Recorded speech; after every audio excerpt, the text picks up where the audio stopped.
So, really quick, I need you ready to go today because it's a short day and this is already a pushed lesson. So, factor each polynomial. Most of you I saw got it right on your whiteboard, so keep your stuff there. Let's just make sure. So we factor out we always, when factoring a polynomial, let's factor out the GCF, correct? So we'll factor out a 2x, and then left would be 2x, and then left would be what? X plus 4. How many of you got it right? Good.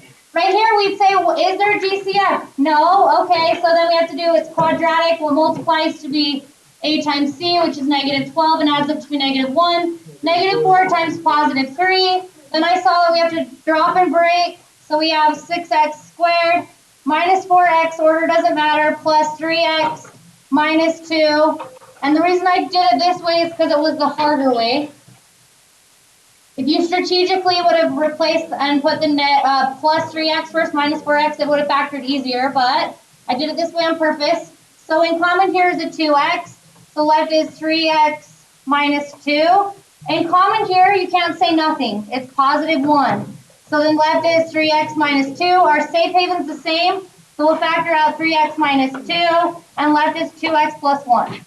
Those of you that switched negative 4x and positive 3x, you came out with the same answer, correct? You just had the factoring be a little easier. Okay, any questions? Okay, awesome. So today we're going to be solving a quadratic on an advanced level. Now, you can come retest after today. You get one chance to retest, so you got to know your stuff. Today's a big day. Here we go. And this is all in my plan to catch up to the other teachers, because they're going to spend a full day on this stuff in Unit 3, and we're not going to have to. Okay, here we go.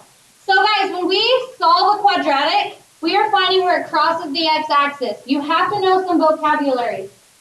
If we solve a quadratic, we're finding the zeros. We're finding the x-intercepts. We're finding the solutions.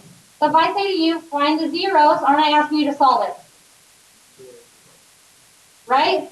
Okay, and remember, quadratics are these nice U-shapes. So if I say to you, find the zeros, that means solve. Okay. Awesome. Okay, now when we solve a quadratic, we're going to see different types of solutions. So our first step when we solve a quadratic is say, does it factor? If it factors, we always solve by factoring first. On the test, the retest, I just say solve the quadratic. I don't tell you how. But your first step always is to say, does it factor? So if it does factor, guys, that's when we're going to get whole number solutions. So like negative 4 and 2. See how those are whole numbers? If it does factor, we could get fractional solutions, such as 3/2 and 4/5. So let's say it didn't factor.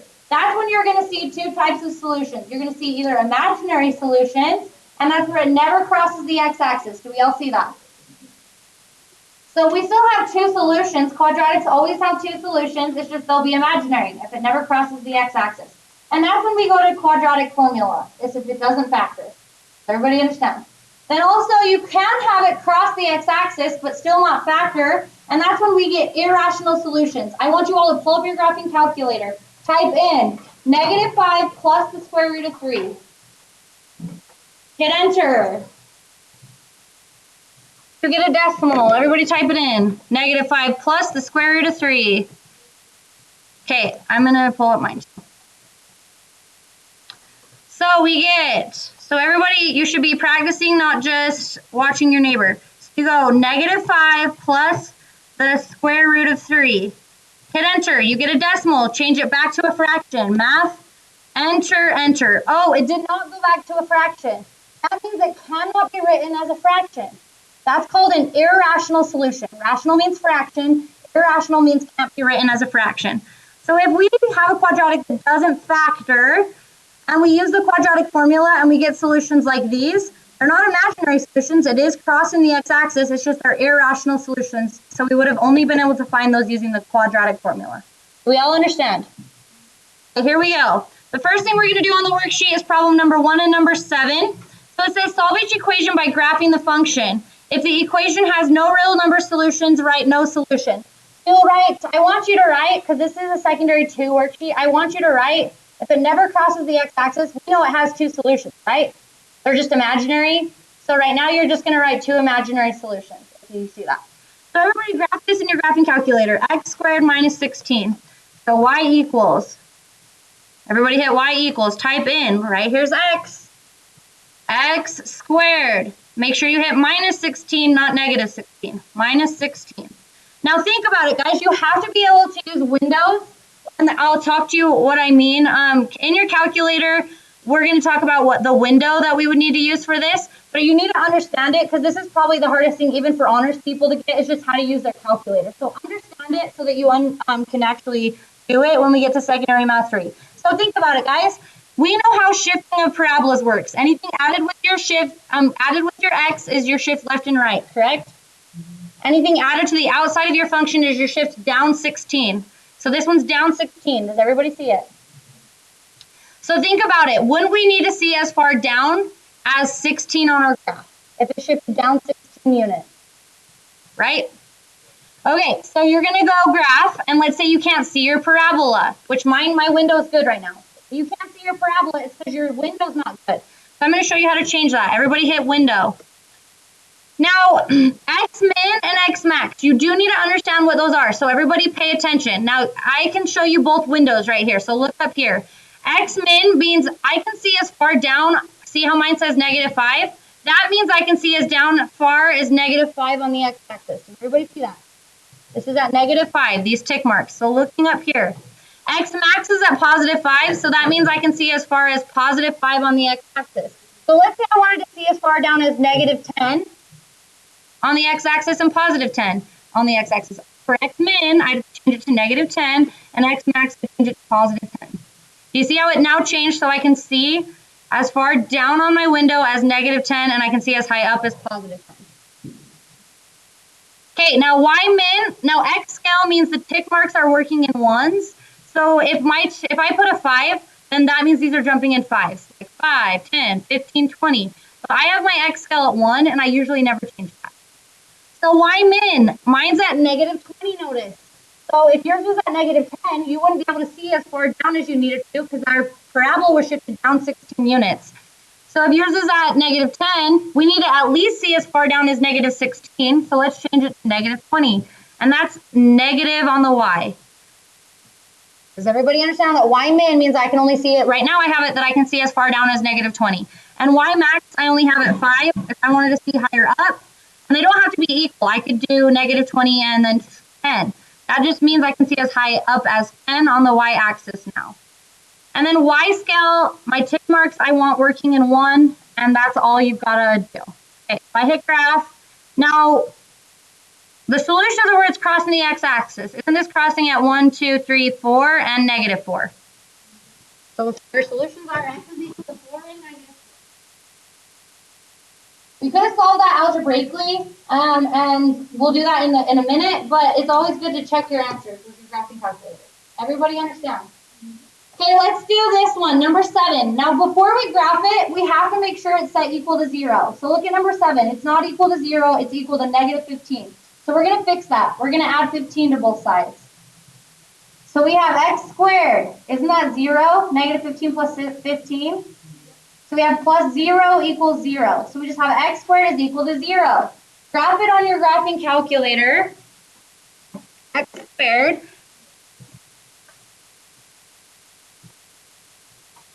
X squared. I hit graph.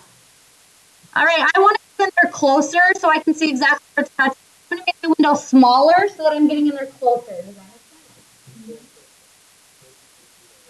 sense? No, we just have x squared. Yeah, we have x squared equals 0, so we're just typing in x squared. So now I'm going to go to my window, and I'm just going to go like negative 5 and 5 on the x, because I probably don't need to see. That's going to bring me in closer. And then on my y min, I'm just going to go negative 5 and 5, because I don't need to see as far down as I have it. Then I'm going to be in there closer. Okay, let's see if we can see it. Oh, I didn't mean to hit clear. Oh, y min. See, I was saying error. It's because y min needs to be negative. So negative 5. I hit graph. Okay, I can see in there closer. Notice it's coming down. It's touching at 0, and it's going back up. So we get x is equal to 0, x is equal to 0.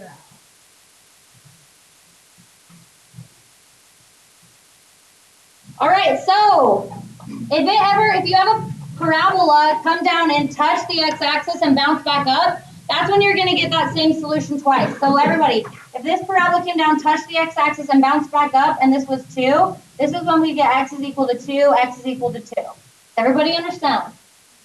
If it bounces, we would get that solution twice. So if we had a parabola like this, it touches the x-axis at like -4, that's when we would get x is equal to -4, x is equal to -4. Does everybody understand? If it bounces, that's when you get it twice. Okay, so do 1 through 9 on your graphing calculator. Move on to the next method here. Okay, so now we're going to solve a quadratic when missing the middle term bx. Everybody look up here. Quadratics have standard form ax squared plus bx plus c. Now, if you're missing the bx, meaning we only have an x squared and a constant, then you're going to solve by just isolating the square and then taking the square root, because that's the easiest method. Okay? So, everybody look at problem number 12. We have z squared minus 256 is equal to 0. You see how we have an x squared? You see how we have a constant? But we don't have a middle value bx. So these are really the easiest ones to solve. You isolate the square, get it all by itself using algebra, and then take the square root. So our first step is to add 256 to both sides. So we have z squared is equal to 256. Now that z squared is all by itself, we can take the square root of both sides of the equation because root cancels out with power. So good. We should have 2 solutions, correct? For every quadratic. So what did we? Good. We have to account for the plus and minus when solving this way. So no, today I want you to split up. Z is equal to 16 and z is equal to -16. Today I want us splitting it up. You don't have 2 solutions, you forgot something. Does that make sense, everybody? Let's do number 17. Here we go. So we have 7x squared plus 28 is equal to 0. You're going to read the instructions. We're going to solve these all the way down, no matter what. So our first step is to isolate the square. Because notice, you've got to notice, because on the test I'm not going to say, this has a missing middle value solved by missing the x. You're just going to have to recognize.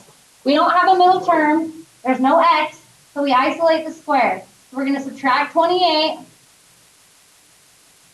So we have 7x squared is equal to -28. Now before you square root it, you've got to divide by 7. Now before you would do anything, you would see if that simplifies. Does -28 divide by 7? -3. If not, you would leave it as a fraction. Yep, it's 4. So -4. Now we'll take the square root of both sides. Root cancels out with power. We have x is equal to. Remember, we have plus and minus, the square root of -4, which is really the square root of -1 times 4. The square root of 4 is 2. The square root of -1 is I. So we get x is equal to plus and minus 2i. So really we get x is equal to positive 2i, x is equal to -2i. There's our 2 solutions. If you have a fraction, guys, let's say that this wouldn't have simplified. Let's say 28 over 7 didn't simplify. You just squared at the top, squared at the bottom, correct? Okay, do problems 10 through 21, ready, set, go.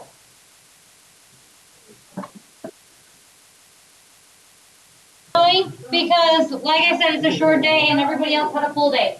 So guys, when we're solving a quadratic by factoring, on the test, you've got to know the difference between solve the quadratic and then you happen to solve by factoring and factor a quadratic. If I say to you on the retest, factor a quadratic and you solve it, I'm going to mark it wrong. Does everybody understand the difference? Okay, so today we're going to be solving a quadratic by factoring. Now listen to the wording so that you can understand secondary math 3. So everybody look up here. If we factor a quadratic, we're factoring it down to its linear factors. Now everybody look right here so that you understand why they're linear. X minus 2 is degree 1, x to the first. That's a line, linear. X minus 5 is degree 1. Do you see how these are linear factors? Factors mean what multiply to be something. So do you see how these multiply to be x squared minus or whatever if we were to multiply this out? That's why it's called linear factors. So when we solve a quadratic, we factor it down to its linear factors. Then we set the linear factors equal to 0 and solve. Now understand something. Your linear factors have to be set equal to 0. So if you have this, see how it's equal to 4? You would have to fix this. And this one actually wouldn't be solvable by factoring. We would distribute x through and whatever, and then we'd subtract 4 and combine it with the whole numbers. Does everybody understand? So on an ACT, if you saw something like this, You can't just go x plus 1 equals 4 and x minus 2 equals 4. It doesn't work that way. It only works with 0. Does that make sense, everybody? Okay, so looking at 22a, it says solve. We have y plus 6 times y minus 4. Isn't this already factored for us? So we're solving it, so we want to factor it. It's already factored. Then we set linear factors equal to 0 and solve. So we have y plus 6 equals 0, y minus 4 equals 0. Solve for y algebraically. You're just using algebra to get y alone. Subtract 6. So y is equal to negative 6 is the solution. We would add 4 to both sides. So we get y is equal to 4. Does everybody understand? Now you do have to know the difference between solve versus simplify. So look, this one said solve. So we set our factors equal to 0. If I say simplify, that's not setting them equal to 0 and solving. Does everybody understand that? This one we would distribute out. Okay, so on the retest we'll be okay. Okay, awesome. So do problem 22. Go. Okay, on the retest, I'm going to say solve the quadratic period. This is the steps we take to solving a quadratic. First, see if it factors. If it does, solve by factoring. Second, if it doesn't, quadratic formula. Ready? So number 23a, even though the instructions say solve by factoring, just practice your mind so that when you come take the retest, what we're going to do is say, let's see if the quadratic solves by factoring. So it multiplies to be 8 times c, it multiplies to be negative 15, and adds up to be 2. Won't that be 5 times 3? And negative 3, positive 5. 5 plus negative 3. Those are our factors, correct? Can we quick factor it? Yeah, my a value is 1.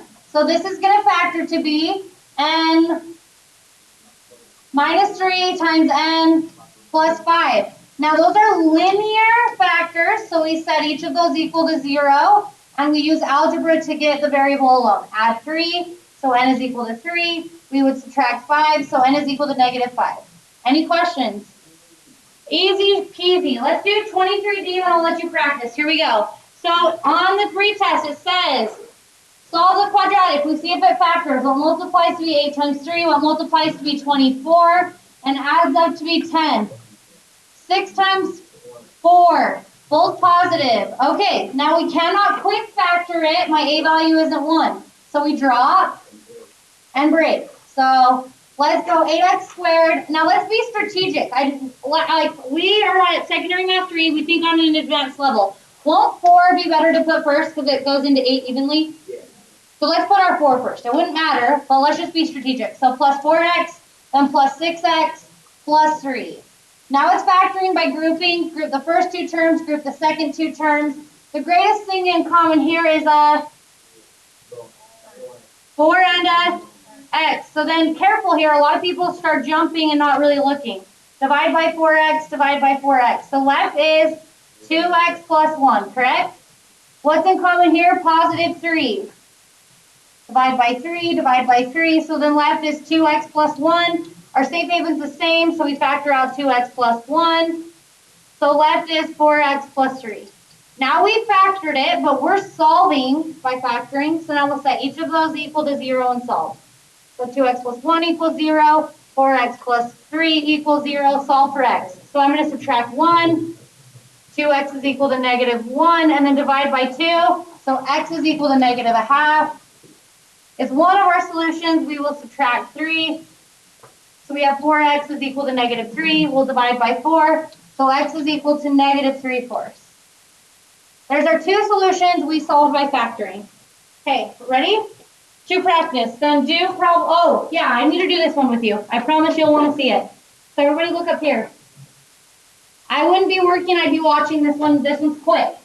So before we can solve a quadratic anytime, we have to make sure it's equal to 0. So I'm going to add my x, add my x. So we have 3x squared plus 9x is equal to 0. Before we do a times c adds up to be b, aren't we supposed to do GCF? So isn't there a GCF? We'll pull out 3x, left is x plus 3. Now isn't it factored? So we'll set 3x equal to 0, we'll set x plus 3 equal to 0, solve for x in each case. Divide by 3, so x is equal to 0, it's crossing at 0, subtract 3, x is equal to negative 3. Okay, do problems 23. And if not, quadratic formula. Here we go. So I'm going to say that one more time. On the test, I'm just going to say solve the quadratic. The first thing you do is set it equal to 0. Second thing, say, can I solve by factoring? If not, then solve by the quadratic formula. Now, the reason we have to solve with the quadratic formula is because, once again, if you're going to get the imaginary roots or irrational roots.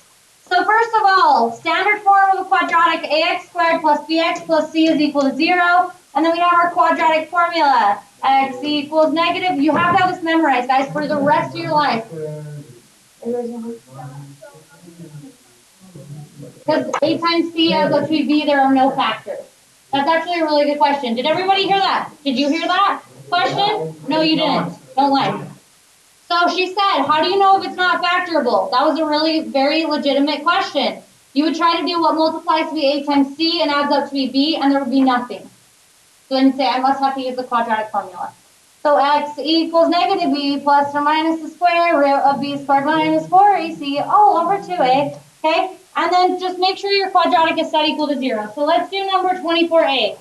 So first of all, we're going to ignore the instructions. We're just going to solve the quadratic. So our first step is to see if it factors. Well, multiplies to be a times c, which is 7 times 1, and adds up to be 8. Won't that be 1 times 7? Yes.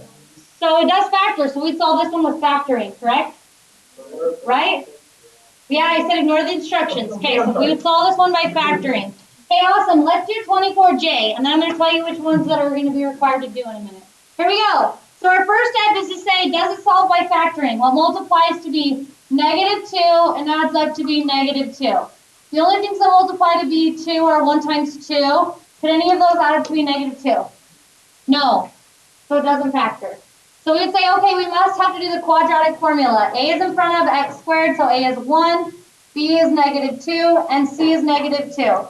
So we know the quadratic formula, x equals negative b plus or minus the square root of b squared minus 4 times a times c all over 2a. Let's start plugging this in. So x equals the opposite of b, which is positive 2, plus or minus the square root of b squared. So we're going to show our work for this. Negative 2 squared minus 4 times a times c, which is negative 2. Now make sure you don't just say this over 2a. That would be wrong. It's all over 2 times 1. So then we're going to keep showing our work. We have x is equal to 2 plus or minus the square root. Remember, in our calculator, you can't type in the square root part. The reason we're having to use the quadratic formula is because this is not going to come out evenly. The square root isn't. So only type that into your calculator. Don't type the square root part in. We should all be practicing that. So what do we get? Everyone should type it in and see if they get it right. That's usually where people mess it up. That's where I highlighted. 12. Did everybody get 12? You don't type in the square root part. So then this is where we go off to the side and say, I've got to simplify the square root of 12 by hand. That's 4 times 3, 2 times 2, correct? So 2 square roots of 3, right? A lot of you were messing this up on the last test. We pull out a 2, left is the square root of 3. So we have x is equal to 2 plus or minus. This became 2 square roots of 3 all over 2. Does everybody understand where I'm getting all this? Yeah, so you typed it in wrong. You've got to use parentheses and type it in just like that. Nope, you must not have. So then, do all 3 things divide by something? 2. They all become a 1. Now make sure you're careful here, because a lot of people will just say, so we just have the square root of 3. That's wrong. We have 1 plus and minus 1 times the square root of 3. Isn't that the square root of 3? All over 1. Anything divided by 1 is just itself. So this would be our final answer. So we have 2 solutions. X is equal to 1 plus the square root of 3, and x is equal to 1 minus the square root of 3. Everybody feel good about it? Okay, let's do another one. Number 24K. Before we can get started, what's my first thing I need to do? Set it equal to 0. So I'm going to subtract 1. So we have 5x squared plus 3x minus 1 equals 0. So my a value is 5, my b value is 3, my c value is negative 1. So let's go for it. X equals negative b, so that'll be negative 3 plus or minus the square root of 3 squared minus 4 times a times c, which is -1, and that's all over 2 times a. So we really have x is equal to -3 plus or minus the square root. Type that part in. Everybody quickly do it. All over 10. Did everybody get 29? That is correct.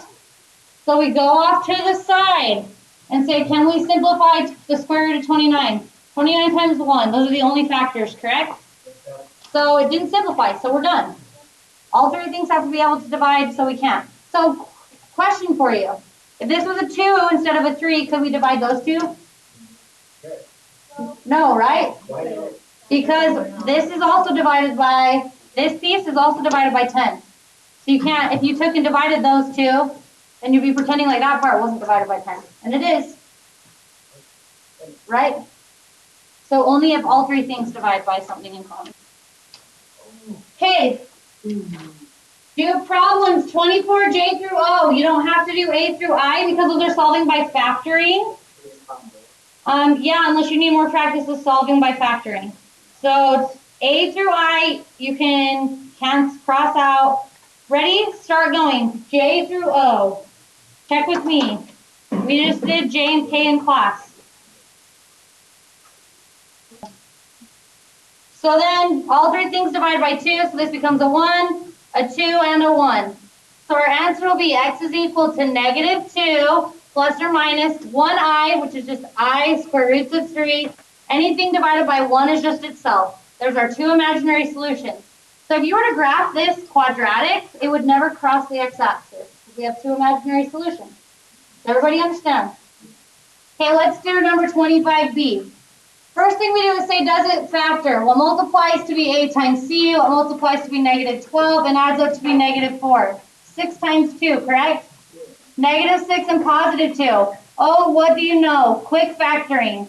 So this factors to be a -6 and a +2. Yes?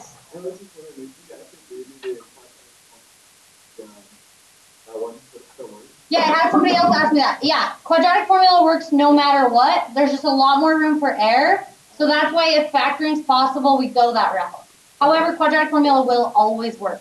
Good question.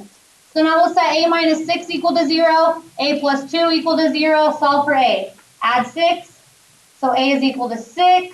Subtract 2, so a is equal to -2. In my opinion, that was way quicker and easier than quadratic formula. For these?